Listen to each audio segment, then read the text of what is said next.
Now you will recall in yesterday's episode that we had discovered that these two pieces here had not been painted on the proper side, and that this little piece here, it actually has a tiny little hair on it. So I think what I'm going to try and do is I'm going to try and get the hair off of there, and in all likelihood I'm going to have to end up repainting it. That's why I've got the blue tack ready to mount this on. And I'll just give this I'll just sort of brush on some dark gray here, because the side that is up right now is the side that is going to be visible when you're viewing this part of the ship. Now I can't tell you how afraid I am of actually losing this little piece. It's so terribly small that if it, pinged out of my tweezers and ended up on the floor, in all likelihood it would be a goner. But I think if I hold it like this, it'd probably be okay. Worst that's going to happen is I'm going to be scratching the paint off of it. Then I can take my hobby knife and sort of scrape that hair off. I'll put the macro lens on and we'll see if I can show it being done. Now I don't know if this is what you would call good news or a surprise, because I think with all the handling we did, for the most part it came off. Just a little fragment of it there that maybe I can just sort of break off. Oops. Now, you've heard this way too many times and are probably sick of me saying it, but you are seeing it a whole lot better than I am, and it was right there, but I couldn't see it. The top is okay, and that's where I saw it before. Isn't that where you saw it yesterday?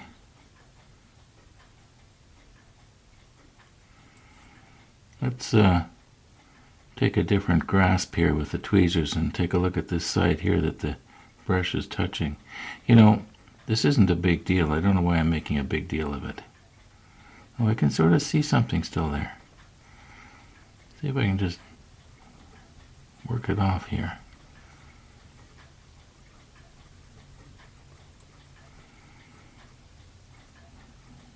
It is just so small. Does it really matter? We are turned 180 degrees, and it's just on this side here, just a little fragment of it.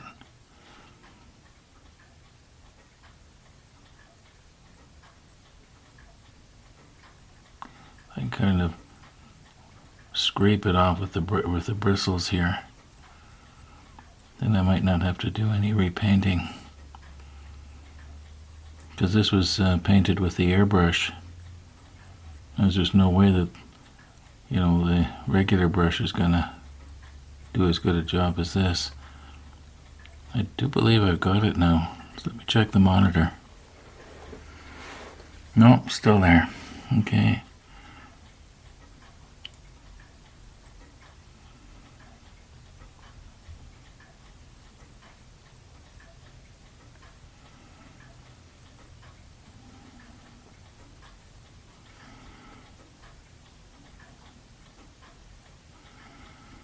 Just does not want to come. Stubborn little thing. It's not really a hair, I don't think. It's sort of a piece of dust. I mean, it's so small, it's the sort of thing that you'd see floating in the air, literally. I remember one time I saw a cat hair floating in the air. It was about an inch long. I couldn't believe my eyes.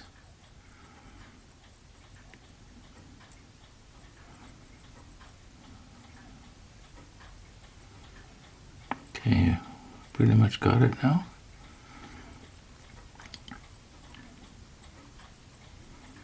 Well, I can still see something there.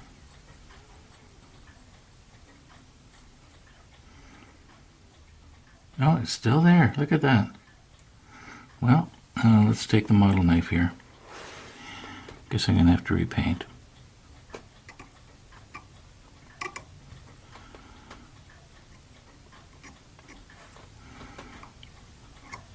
Here, I think I got it.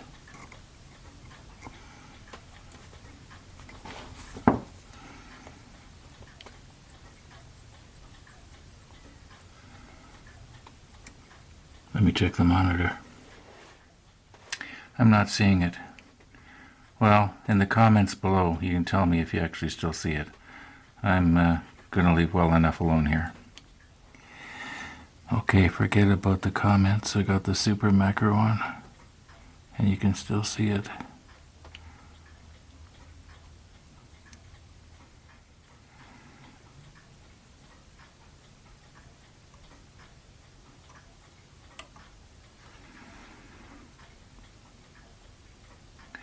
I think I sheared it off. Is that it stuck on the blade now? No, that's something new.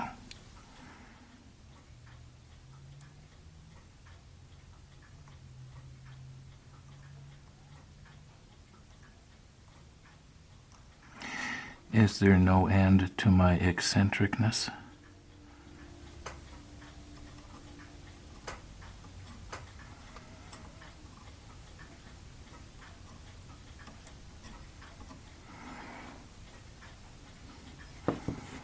I see another little hair there, but I think that's just a loose one.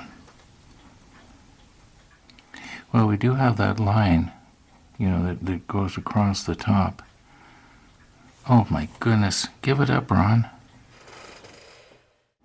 Now I'm going to use this brush here because the other one has bristles that are like a hedgehog's spine. Now, I better clarify what I just said there because it doesn't make a whole lot of sense unless you actually read the comment. One of the viewers was watching me paint in episode 251, and it was with a little brush, and he says, it looks as though it's made from hedgehog spines. I think I actually laughed out loud when I read that one. I actually like those kind of comments. Keep them coming. And you have to remember this does shrink once it dries. And it's thinned out for spraying, so it doesn't want to paint all that well. Oh my, that's awful lot. I wonder if it's going to run on me. Well, maybe not.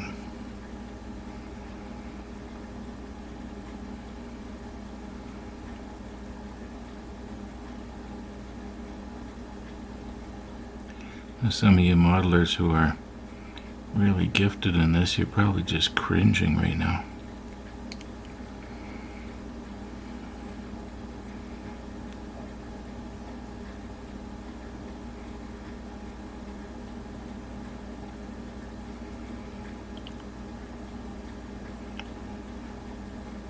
Trying not to get it on my blue tack.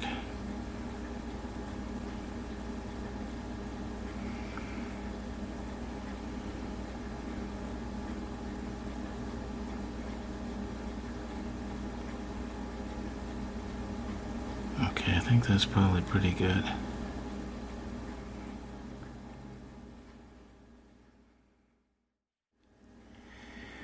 About an hour has passed now, and I want to get these pieces off of this blue tack just in case there's some sort of a reaction from the whatever's in the blue tack, and it's going to affect the paint. No, I might be,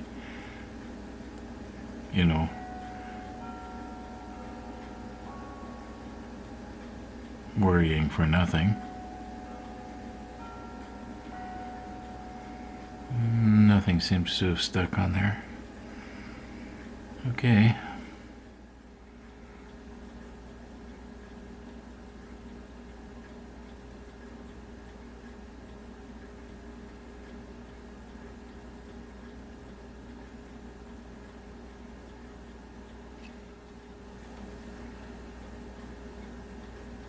Oh no. Well, I may as well turn the camera off. Don't tell me after all of that I've dropped it on the floor now. Okay, a lucky break. It just landed on the table here right where I couldn't see it at first, so I don't know if this CA glue has hardened, but I'll just re-wet it there. I just have to remember to squeeze harder. Oh my, so much for squeezing harder. At least it dropped in the right place. Now I would think that's about right.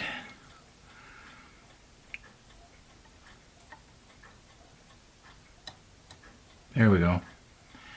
It sort of felt like it fell into place there. Well, maybe not.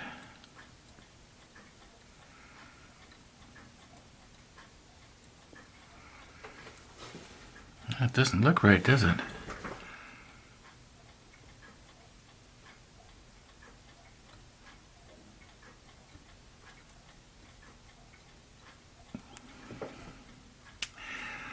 Well, that's going to have to do. Now, as for these two pieces here, they're still loose.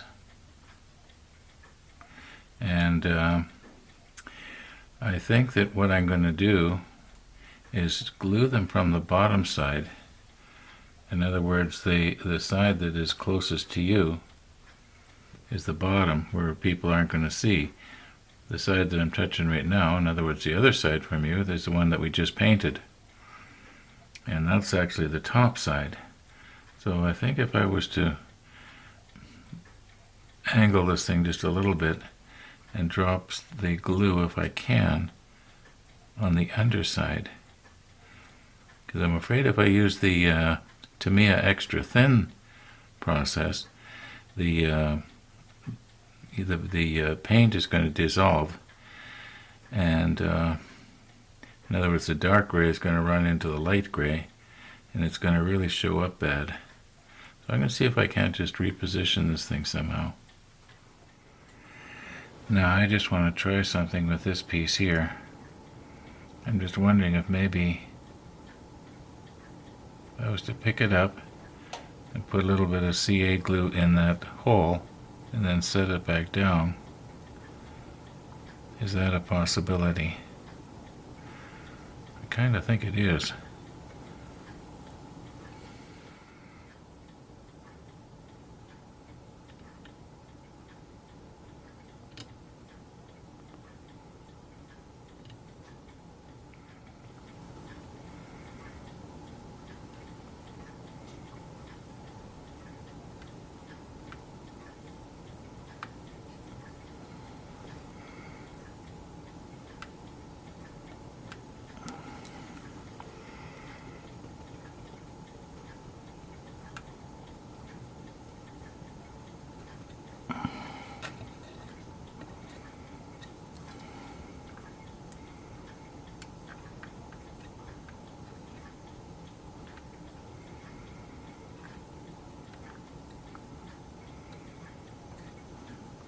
I think from a distance that's going to look all right.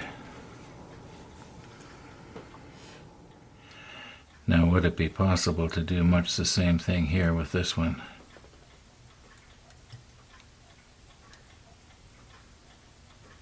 Let's try it.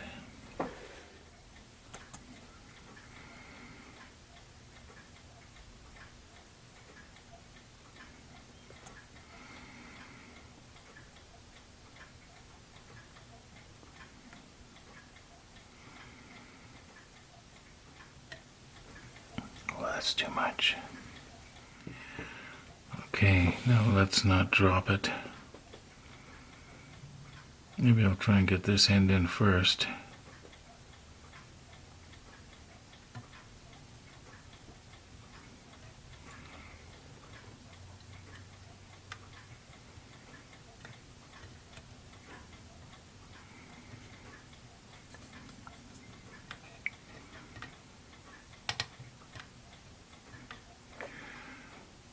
Okay, I think possibly it doesn't look good because this little short one is not quite in the right place. I don't want to get that stuff stuck on my fingers either. Well, you know what, folks? That's going to have to do. When viewed from a normal viewing distance, it doesn't look too bad. I do believe we now have all the pieces on in this section of step 45. All these little pieces are on. Okay, let's move over to this section here. And for goodness sakes, if you happen to see a little piece of dust, just leave it there. Now, as near as I can tell, all the pieces that we need to complete this section we just made a few days ago, except for one. And that is one of these anti-aircraft guns. We made that several months ago. Now, when I was getting all the pieces out there a minute ago and laying them down, I saw this. It says Z4, and I saw that it pointed to something on the side here of the part, and I thought, oh, we missed a part here. Then I realized Z4. That was this entire piece. Now, what's this Z4 business? Doesn't it say Z4? WXYZ? Learn to say it right, eh? Now, I'm noticing these little storage lockers. They have simulated hinges and handles on them. And I just want to make sure that I get them the right way around. Now, these smaller ones, they look symmetrical. In other words, it doesn't matter which way they go on. Actually, the bigger ones do as well. So I guess it doesn't really matter. I am noticing that some of these little holes, when I was brushing the paint on, I got paint in them and I plugged them up a little bit. In fact, this one I plugged it up a big bit. So if I'm smart, I'll take my pin vise here and put a bit in it and just go around and make sure all the holes are cleared. Avoid a lot of frustration later when stuff doesn't fit.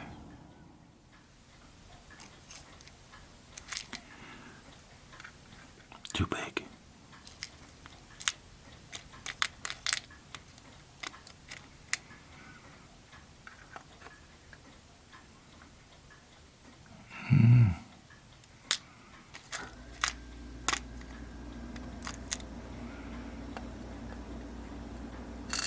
That kind of looks like it.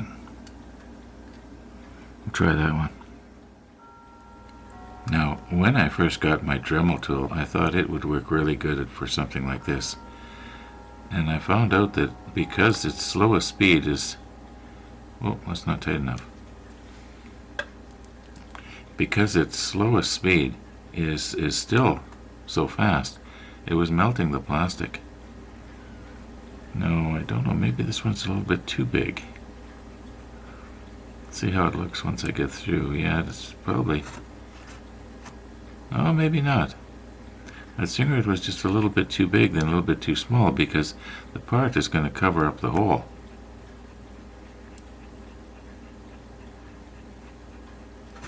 Yeah, I'm just going to go ahead and drill the rest of these out now. I think that seems to be about right.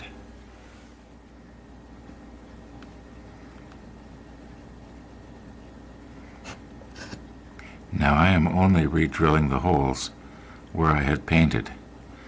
I found past experience that the holes that were normally the right size already.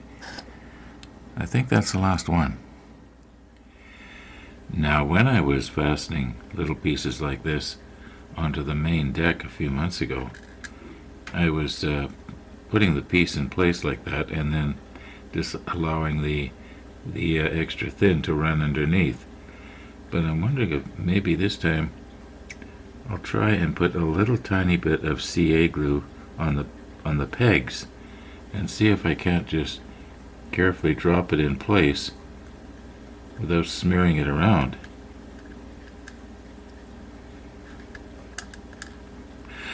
You know what? Probably not.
Oops.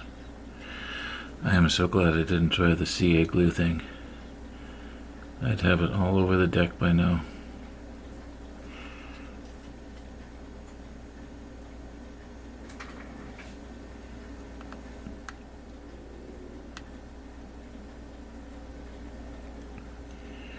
Now remember, once you get the piece properly in place, you have to fight your CPD. Okay. Which is compulsive poking disorder.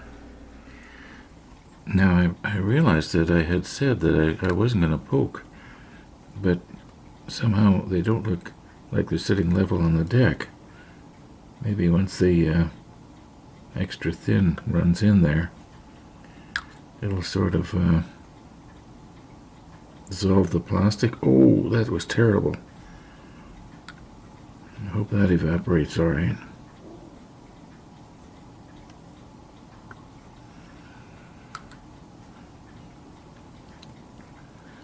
And the last one, how am I going to get at that? Maybe this way.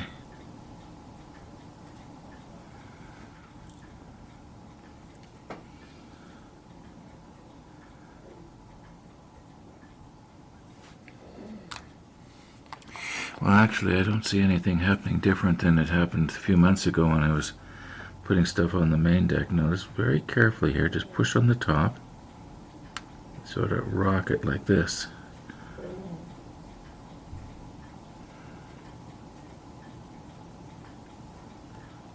Be careful now, don't knock it out of there. Okay, let's just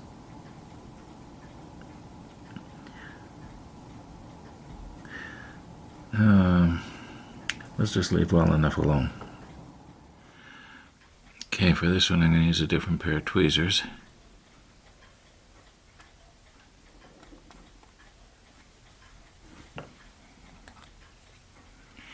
Now, come at it from the other angle maybe.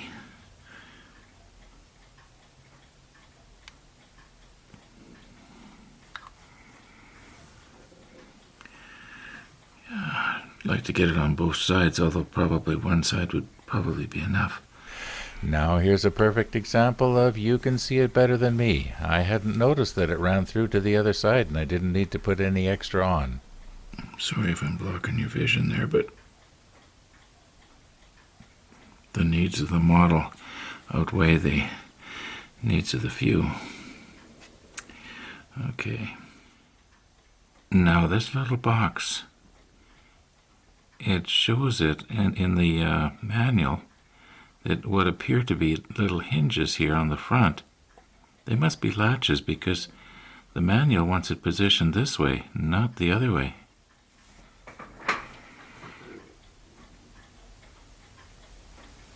Oh my goodness.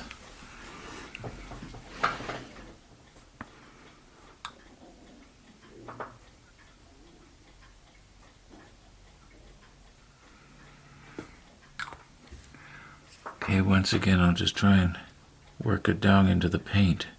Actually, what's happening here is the paint is probably holding it together because the paint will solidify. I suppose maybe some of the plastic will.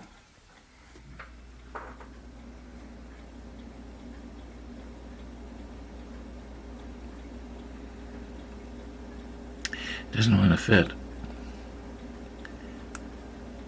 It almost goes. I think what I'm going to do is do what I said I wasn't going to do. I'm going to enlarge the hole with the extra thin here. And I know you can't see me doing it, but I'm putting a little bit on the bottom of the peg.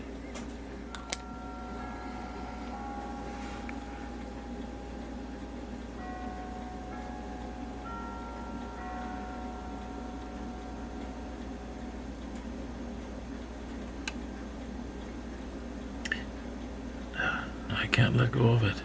There we go. Let's twist it a little bit straight. Okay, leave it alone.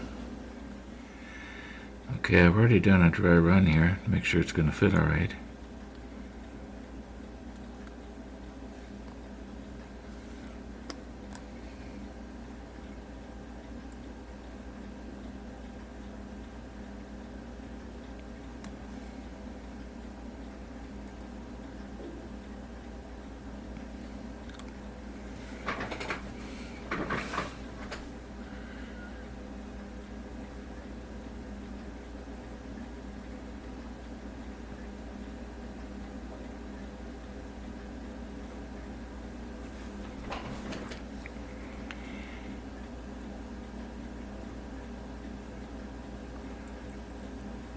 And I think we'll just have them pointing straight towards the bow.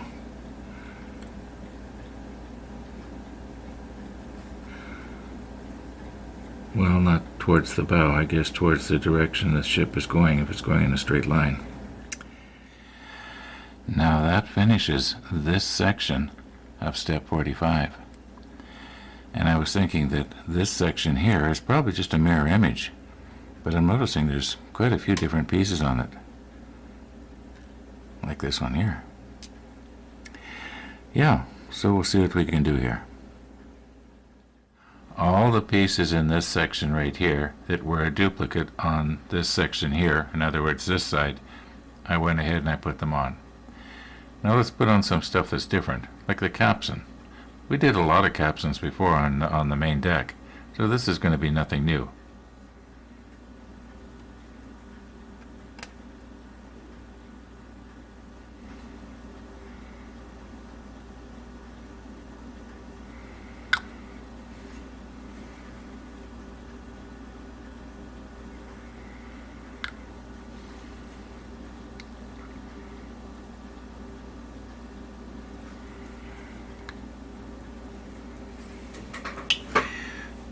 Got to be careful here.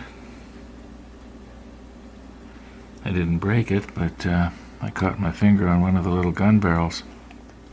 Now I'd better clarify that because I didn't word it quite right, and some people might think that I might have almost broke my finger on the gun barrel. I meant I almost broke the gun barrel. Okay, here's another case of where I think if I put a little bit of extra thin on the hole and also on the peg,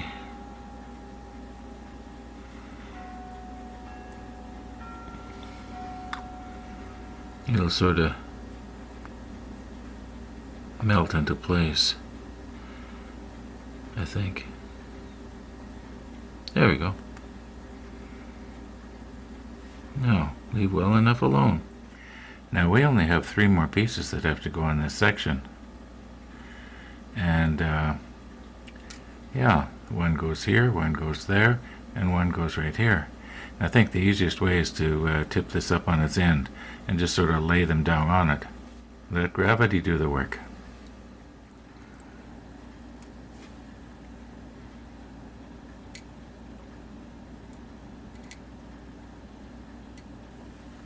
Yeah, perfect.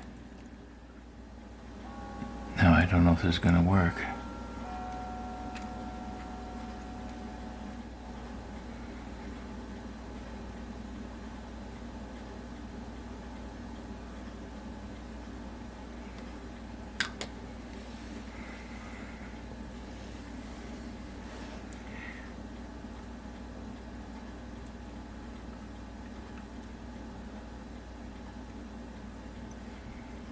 I think it'll work. Now these ones go on here, something like this.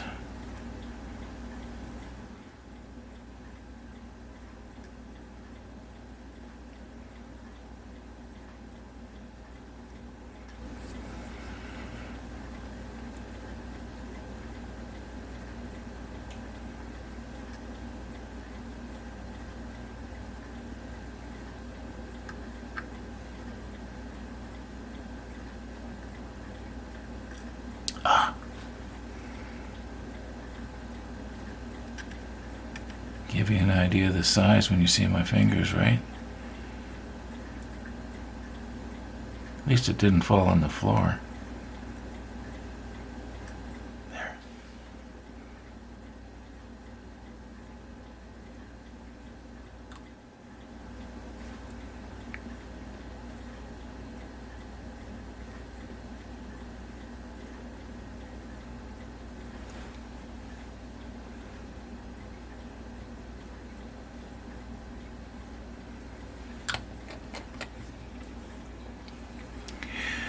Does this one look like it's laying flat, or is it sticking out a bit? Okay. Alright, I think that'll be alright. I just finished editing out those last few scenes that we just saw there, and I was, you might say, shocked to discover that this video is already over 30 minutes long. Again, Well, here's what happened. This morning I woke up about 4:35 and I was wide awake. Started thinking about the model here, and next thing I knew I'm sitting at the model table. Well, this is what we got. I won't be doing this every day, I can promise you that.